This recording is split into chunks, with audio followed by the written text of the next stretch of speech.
በስመ አብ ወወልድ ወመንፈስ ቅዱስ አሐዱ አምላክ። ሊቃውንተ ቤተክርስቲያን፣ ካህናት፣ አባቶች፣ ዲያቆናት፣ ወንድሞች፣ ምዕመናን ወምዕመናት፣ አባቶች፣ እናቶች፣ እህቶች፣ ወንድሞች እንዲሁም ሕፃናት ባሰባሰበን በአምላካችን በኢየሱስ ክርስቶስ ፍጹም ሰላም በእናታችን በንጽሕት ቅድስት ድንግል ማርያም ፍጹም ሰላም እንደምን አላችሁ? ፍጥረትን ሁሉ ፈጥሮ የሚያበላ የሚያጠጣ የድንግል ማርያም ልጅ ኢየሱስ ክርስቶስ የተመሰገነ ይሁን። አምላክን በድንግልና ጸንሳ በድንግልና የወለደችልን ዘላለማዊት ድንግል እመቤታችን የተመሰገነች ትሁን። ሊቀ መላእክት የመላእክት አለቃ ቅዱስ ሩፋኤል የተመሰገነ ይሁን። ቅዱሳን መላእክት፣ ቅዱሳን አበው፣ ቅዱሳን ነቢያት፣ ቅዱሳን ሐዋርያት፣ ቅዱሳን ጻድቃን፣ ቅዱሳን ሰማዕታት እንዲሁም ቅዱሳት አንስት የተከበሩ ሴቶች ሁሉ ሳይቀሩ እግዚአብሔር አምላክ ባከበራቸው መጠን የተመሰገኑ ይሁኑ። 10 ደቂቃ ከኔ ጋር አብረን እንቆያለን። የዛሬው ትምህርታችን ርዕስ የማደርገው ይትሌቃ ኃጥእ ወኢይፈዲ፣ ኃጢአተኛ ይበደራል አይከፍልም። ይህን ቃል ቅዱስ እግዚአብሔር በክቡር ዳዊት አንደበት ነግሮናል። ኃጢአተኛ ይበደራል አይከፍልም። በዚህ ርዕስ መሰረታዊ ዓላማ የማደርገው ሁሉ ነገራችንን የተበደርን ከእግዚአብሔር ነውና የተበደርነውን ብድር ለእግዚአብሔር እንመልስ ነው። ሁሉ ነገራችንን የተበደርን ከእግዚአብሔር ነው። ታዲያ እግዚአብሔር ደግሞ ለእኛ ሲያበድረን ሰርተን እንድንመልስለት አይደለም። በሰጠን ሀብት ወጥተን ወርደን ሰርተን አትርፈን ዋናውንም ትርፉንም ጭልጥ አድርገን እንድንወስድ እኛ ብቻ እንድንጠቀምበት ነው እግዚአብሔር ለእኛ ያበደረን እንጂ እንድንመልስለት አይፈልግም። ምክንያቱም እርሱ የሀብት መፍሰሻ ስለሆነ እግዚአብሔር ማለት ነው። ለእግዚአብሔር የተበደሩትን መመለስ ግን እንዴት ነው ስንል በሰጠን ሀብት ወጥተን ወርደን ሰርተን አትርፈን ውጤታማ ሆነን የዘላለም ሕይወትን ማግኘት፣ ያ ለእግዚአብሔር ብድር መመለስ ነው። እሱ ነው ከኛ የሚጠበቀው እና ብዙዎቻችን ግን ምንድን ነን ስንል ወርቅ ላበደረ እግዚአብሔር ጠጠር የሚመልስ፣ ባበላን ባጠጣን የእግዚአብሔርን እጅ የምንነክስ፣ በእግዚአብሔር እጅ በልተን ጠጥተን በእግዚአብሔር ላይ ተረከዛችን የምናነሳ እንደ ይሁዳ እንደዚያ ነው እና እግዚአብሔር ለእኛ ሀብት ሰጥቷል። ሁሉ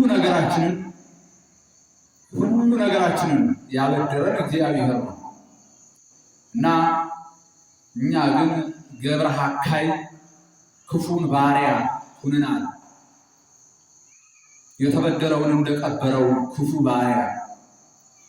ባለ 2 እና ባለ 5 ግን አትርፈው ነው ያመጡ። በዚያም ክብር ሕይወት አግኝተዋል። 2 የተሰጠው 4፣ 5 የተሰጠው 10። 2 ለተሰጠው አንተ ታናሽ ባሪያ በትንሹ ታምነሃል፣ በብዙ ሾመሃለሁ። ባለ 5ቱን 5 ሰጥቼህ ነበረ አንተ ታማኝ ባሪያ፣ 5 ወስደህ 10 አድርገህ አምጥተሃል። ስለዚህ በትንሹ ታምነሃልና በብዙ ሾመሃለሁ እና እኛ በትንሹ የማን ይታመን? እግዚአብሔር ሀብቱን በሙሉ ጠቅልሎ ለእኛ አበድሮናል። እኛ ደግሞ ገብረ ሐካይ ሆነናል፣ የምንቀብር ክፉ ባሪያዎች ሆነናል ማለት ነው። ስለዚህም ነገር መጠንቀቅ አለብን። ወጥተን ወርደን ሰርተን አትርፈን የዘላለም ሕይወት ማግኘት አለብን። እግዚአብሔር ገንዘብን አበድሮናል። ሀብቱ እግዚአብሔር ነው። ገንዘብን አበድሮናል፣ ሰጥቶናል። ሲሰጠን በገንዘባችን እየተጠቀምን በሀብታችን እየተጠቀምን ድሆችን እንድናበላበት፣ ድሆችን በማብላት ድሆችን በማጠጣት የተራቆቱ ድሆችን በማልበስ ችግረኞቹን በመርዳት ገንዘብ ለሌላቸው ገንዘብ በመስጠት የዘላለም ሕይወትን እንድናገኘው ነው። ቤተክርስቲያን በማሳነጽ ለቤተክርስቲያን መባ በመስጠት የቤተክርስቲያን ነዋያተ ቅዱሳትን ገዝቶ በመስጠት በእንዲህ ያለው ስራ ሁሉ የዘላለም ሕይወትን እንድናተርፍ ነው። ምንት ይበቅዖ ለሰብእ ለእመ ኩሎ ዓለም ረውሃ ወነፍሶ ሀጉለ። ሰው በዚህ ዓለም ሁሉ ነገር የእርሱ ቢሆን ቢበላ ቢጠጣ ቢነዳ ቢገዛ ሁሉ የእርሱ ቢሆን ሁሉ ሀብት የእርሱ ቢሆን በዘላለም ሕይወቱን ካላተረፈ ምን ይጠቅመዋል ይላል? ምንም አይጠቅመው። ስለዚህ ማትረፍ ይገባል። እግዚአብሔር ሀብት ሰጥቶናል ማለት ነው። በዚያ ማትረፍ ይገባል። እንደነገርኳችሁ ገንዘብን ስለሰጠን እግዚአብሔር ገንዘብ ሰጥቶናል። በሰጠን ገንዘብ እንደነገርኳችሁ ስራ ሰርቶ ማትረፍ ይገባል። እንግዲህ ለምን ለለማኝ ቆሮንጮ የርቀማኝ፣ ለምን ለለማኝ ቆሮንጮ የርቀማኝ። ከእግዚአብሔር ከተበደሩ በኋላ እግዚአብሔር ከሰጣቸው ገንዘብ ላይ ደግሞ ለሰው የሚያበድሩ አሉ። ተበዳሪዎች መጥተው በእጅ በእግር ገብተው አበድሩን ይላሉ፣ ያበድራሉ። ከተበደሩ በኋላ የሰው ገንዘብ ማይመልሱ ተበድረው የሰው ገንዘብ የሚበሉ ክፎች አሉ። ይገርማል። የሰው ገንዘብ የሚበሉ ሰዎች ምሕረት የላቸው። ንስሐም እንኳ ቢገቡ ኃጢአታቸውን ቢደመሰስላቸውም ማለት ነው።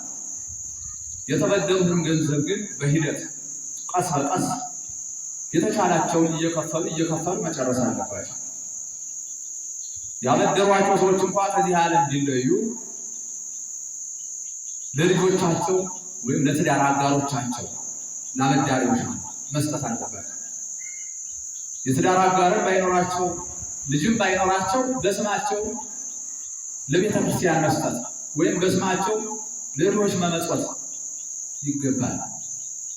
የሰው ገንዘብ የሚበሉ ሰዎች ምሕረት የላቸው። የሰው ገንዘብ የሚበሉ ሰዎች በደላቸው ኃጢአታቸው ሰው እንደ መግደል ነው፣ አይተናነስም። ምክንያቱም ወጥተው ወርደው ደክመው ላበታቸው ጠብ አድርገው ያገኙትን ገንዘብ ወስደው ተበድረው በልተው መቅረት፣ እንዲህ ያሉ ክፉ ሰዎች ነፍሰ ገዳይ ናቸው። ሰው ገዳይ በቁም ነው የገደሏቸው እና ሰው እንደ መግደል ነው የሰው ገንዘብ መብላት። ብዙ ሀብታም የተባሉ ሰዎች የሰው ገንዘብ የድሃ ገንዘብ በግፍ ሰብስበው በገንዘባቸው የሚደርቡ አሉ። የእነሱ በትሪሊየን በቢሊየን ሊኖራቸው ይችላል። የድሆችን ጥቃቅን ሳንቲም የሚቀላቅሉ አሉ፣ ስግብግብ ስለሆኑ ማለት ነው። ግን ያቺ የመጣች ጥቃቅን የሰው ገንዘብ የእነርሱን ሀብት ትልቁን ሀብት ሙሉ ይዞባቸው ይጠፋል፣ ዜር ያጠፋባቸው። የሰው ገንዘብ አይበላም፣ ነውር ነው። እና አበዳሪዎችም ላበደራችኋቸው ሰዎች ክፉ መመለስ አይገባም። አምጡ ብላችሁ ማስጨነቅን አይገባም። ደስ ካላቸው ባይሰጡም ተውላቸው። ወይኔ ከሰርን ወይኔ ገንዘባችን ተበላ አትበሉ። ምክንያቱም አልተበላችሁም፣ አልከሰራችሁም። በሰማይ ቤት ሰራችሁበት፣ በሰማይ ክብር አገኛችሁበት፣ ሕይወታችሁን አተረፋችሁበት፣ የዘላለም ሕይወትን አገኛችሁበት። ሰው በትሪሊየን ዶላር የእግዚአብሔርን መንግስት ከእግዚአብሔር እጅ መግዛት አይችልም። ግን በዚህ ዓለም ለድሆች በማብላት ለድሆች በማጠጣት የተራቆቱትን በማልበስ ችግረኞችን በመርዳት በእንዲህ ያለው ግን የእግዚአብሔር መንግስት በገንዘባቸው መግዛት ይችላል። ስለዚህ ከሰር ገንዘባችን ተበላን ወይኔ ማለት የለባችሁ። ብል በማይበላው መዝገብ ተጽፎ ነው የሚጠብቃችሁ በሰማይ። ጻድቃን ሰማዕታት፣ ቅዱሳን ቅዱሳን ስለ እግዚአብሔር መንግስት፣ ስለ ገነት፣ ስለ መንግስተ ሰማያት ብዙ ተጋድሎ ያደርጋሉ። ደማቸው ሲፈስ ተጋድሎ በሰይፍ ያልቃሉ፣ በእሳት ያልቃሉ፣ ብዙ ተጋድሎ ያደርጋሉ። ታዲያ ይህን ያህል ዋጋ እየተከፈለበት እንዲሁ በገንዘብማ ምን ችግር አለ? እግዚአብሔር መንግስት ይገዛ። ገንዘብ የተበላ ወይኔ ማለት አይገባም፣ አይበላም። በሰማይ ዋጋ ያሰጣል እንጂ። ስለዚህ አበዳሪዎች የተበደሯችሁን ሰዎች አታስጨንቁ። አንዳንዶቹ የሚደባደቡ አሉ፣ አንዳንዶቹ ደግሞ የሚያሳስቡ አሉ። ይህ ነውር ነው። አንድ ባለጸጋ ነበረና ብዙ ሰራተኞች አሉ። አንዱ ገንዘብ ተበደረው፣ ብዙ ገንዘብ ሰጠው፣ አበደረው። ተበዳሪ ደግሞ ለሌላው ድሃ በጣም ትንሽ ሳንቲም አበደረው። አሁን ይህ ባለጸጋ የሆነ ጊዜ ላይ ምን አለ? ወንድሜ ገንዘብ አበድሬሃለሁ፣ ብዙ ገንዘቤን ስጠኝ ሲለው የለኝም ጌታዬ ምንም ገንዘብ የለኝም ሲለው ተወለት። በቃ ትቸልሃለሁ ብሎ ተወለት። ስትወለት ሳለ ትንሽ ሳንቲም ለሌላ አበድሮ ነበርና ሄደና ምን አለው? ትልቁ ድሃ ትንሹ እንዳይወደው መቼም አንተ ገንዘቤን አምጣ። አረ የለኝም ጌታዬ እባክህ ቀስ ብዬ ሰርቼ እሰጥሃለሁ። አይሆንም አምጣ ብሎ አንቆ ያዘው። አሳስርሃለሁ አለ። እሺ እሰጥሃለሁ ብሎ ከለቀቀው በኋላ ቀስ ብሎ ሄዶ ላሰሪያቸው ለጌታው ማለት ነው። ጌታዬ ይህ ሰውዬ ትንሽ ሳንቲም አበድሮኝ ነበር፣ ታዲያ ግን አምጣ ብሎ አንቆ ያዘኝ አለ። ጥሩታል ተጠራ። አንተ ክፉ ባሪያ እኔ ብዙ ገንዘብ ለአንተ ትቼልህ ነበር፣ አንተ ስለዚህ ምስኪን ለምን አልተውህለትም? አንተ ትንሽ ሳንቲም ያበደርከው፣ እኔ በጣም ብዙ ገንዘብ ግን ለአንተ አበድሬ የለኝም በማለትህ ትቼልሃለሁ፣ ምሬሃለሁ፣ ውሰደው ብዬ ነበር። አንተ ግን ለዚህ ላበደርከው ወንድምህ ምሕረት አላደረግክም፣ ለዚህ ለድሃው ሰው ይቅርታ አላደረግክለትም፣ ትቼልሃለሁ አላልክም እና ቅጣት ይገባሃል አለና ወታደሮቹ ምን አለ? ይህንን ክፉ ባሪያ ውሰዱ፣ የዘላለም ስቃይ ወደ ሆነው ሲኦል ገሃነም ጣሉት ብሎ አዘዘ። ክርስቶስ ነው ይሄን ያለ እና ዛሬ መተው ነው ያለብን። መመለስ ካልቻሉ መተው ነው። አንቆ ይዞ አንቱ እንዲህ በስር ማሳሰር እንዲህ እናሳስራለን እንዲህ መያዣ አንቱ እንዲህ ስንት ጉድ አለ ግፍ። እንዲህ ካል ጥርስ ማፋጨት ለቅሶ ወዳለበት ሲኦል ገሃነም ጣሏቸው ብሎ ክርስቶስ ያዛል። እና ገንዘብን እንደነገርኳችሁ ልናተርፍበት ይገባል። ለዚህ መልካም ስራ በመስራት ብዙዎቻችን ግን ካንጋሮ ነን። ይህ ካንጋሮ የሚባል ሁለት እግሩ ከፊት ለፊቱ አጭር ነው። እንደዚህ እጃችን ማይዘረጋ ስስታሞች፣ ብዙ ቅቅታማ። አንዳንዱ ፐኒ ፒንቸር፣ ነጮች ፐኒ ፒንቸር ይላል። ገንዘብ ቋጣሪ ማለት ብዙዎቻችን ቋጣሪዎች ነን። ለድሃ ላለመስጠት፣ ለችግረኞች ላለመስጠት ቋጣሪ ማለት ነው። ብዙ ቋጣሪዎች እኮ ራሳቸውን የሚያስቡ አሉ። ነገር ማለት ነው የት ሊደርስ እንደሆነ እጉር እኮ ለድሃም የማይሰጡ ለራሳቸውም የማይበሉ የማይጠጡ ለድሆችም የማይሰጡ ክፉ አሉ። እንደነ ነዌ ያለ እንደ ነዌስ እንደፈለገ እየበላ እየጠጣ ለድሃ ይሰጥ ነበር። ዞሮ ምሕረት አላገኘም። አልዓዛር ከእርሱ ፊት ነበረ። ለአልዓዛር ምንም አይነት ነገር አላደረገም። የመጨረሻ ፍርድ ሲኦል ገሃነም ነው የጠበቀው ለነዌ ማለት እና ገንዘብን መውደድ አይገባም። እግዚአብሔር ሀብትን ገንዘብን የሰጠን በዚህ ዓለም ወጥተን ወርደን ሰርተን እንድንለወጥበት ክብር እንድናገኝበት ነው እንጂ እንደ ክፉ ባሪያ እንድንቀብረው አይደለም። እንደዚያ ከሆነ ያስፈርድብናል እና ገንዘብ መውደድ ነውር ነው። አንድ ባይታዊ በጣም ገንዘብ ይወዳልና የሚያስተምራቸው ተማሪዎች አሉ። የአብነት ትምህርት እያስተማረ እና በቃ የራሱን ገንዘብ ይሰበስባል ከተማሪዎች እየወሰደ በቃ ስጡኝ ነው እንጂ አይሰጥም። እሱ ይሰበስባል። ገንዘብ በጣም ስለሚወድ ከሚተኛበት ራስጌው ላይ በትራሱ በኩል መሬት ላይ ብዙ ወርቅ በድስት አድርጎ ቀበረው እና ምን ይላል? ልጆች እኔ ስሞት እዚህ ላይ ነው መቀበር፣ የተኛውባት ነው፣ ሌላ ቦታ እንዳትቀብሩ ይላል። እንደ ይሁዳ ገንዘብ ወዳጅ ስለሆነ በቃ የትም ወስዳችሁ እንዳትቀብሩኝ፣ ስሞት እዚች ሁልጊዜ የምተኛባት ላይ ነው መቅበራ። በኋላ እንዳለው ሞተ። ያችን ሚስጥር አልናገረም፣ ወርቅ እዚያ ላይ እንዳለ። በኋላ ቀበሩት። ከዚያ በቃ ከቀበሩት ቀን ጀምሮ ከመቃብሩ ዝም ብሎ እሳት ይነዳል፣ ጭስ ይጨሳል። በቃ ብዙ ጭስ ይጨሳል፣ እሳት ይነዳል። ምንድነው ይሁን ብለው ቆፈሩት። ሲቆፍሩት ያ ከትራሱ በላይ የቀበረው ወርቁ ከእግሩ ጀምሮ እሳት ነው እየበላው አንገቱ ላይ ደርሶ ጭንቅላቱ ቀርታለች። ተመልከቱ። እና ዛሬ በዚህ ዓለም እግዚአብሔር የሰጠንን ገንዘብ ወጥተን ወርደን ሰርተን የሚሰጠን እግዚአብሔር ያንን ገንዘብ የበረከት ስራ ባንሰራበት፣ የጽድቅ ስራ ባንሰራበት ያስፈርድብናል። እግዚአብሔር ገንዘብ ሰጥቶናል፣ አበድሮናል። ያን ግን ለጽድቅ ስራ እናውለው። እግዚአብሔር ሀብት ሰጥቶናል። አዎ ገንዘብን ማለት ነው። አበድሮናል። እግዚአብሔር ጤና አበድሮናል። ጤና ያበደረን እግዚአብሔር ጤና የሌላቸውን ሰዎች እንድናገለግላቸው፣ ጤና የሌላቸው እንድናሳክም፣ እንድንረዳቸው፣ በዚህ ህይወት እንድናገኝ። እኛ ግን ጤናችንን ቀብረናል። ብዙዎቹ በሱስ በጋንጆው፣ በሲጋራው፣ በጫቱ ጤናቸውን የሚገሉ፣ በመጠጡ፣ በስካሩ፣ በዝሙቱ ጤናቸውን የሚገሉ አሉ። አንዳንዶቹ ደግሞ በቃ ጤናቸውን የሚቀብሩ በቃ እኔ ብቻ ደህና ልሁን ምን አገባኝ ብለው ራሳቸው ብቻ እየበሉ እየጠጡ በሽተኞችን የማይጠይቁ የታመሙትን የማይጠይቁ አሉ። በጤናቸው የማያተርፉ ሰነፎች። እግዚአብሔር ጉልበት ሰጥቶናል፣ አበድሮናል ጉልበት። ያንን ጉልበት ያበደረን አረጋውያን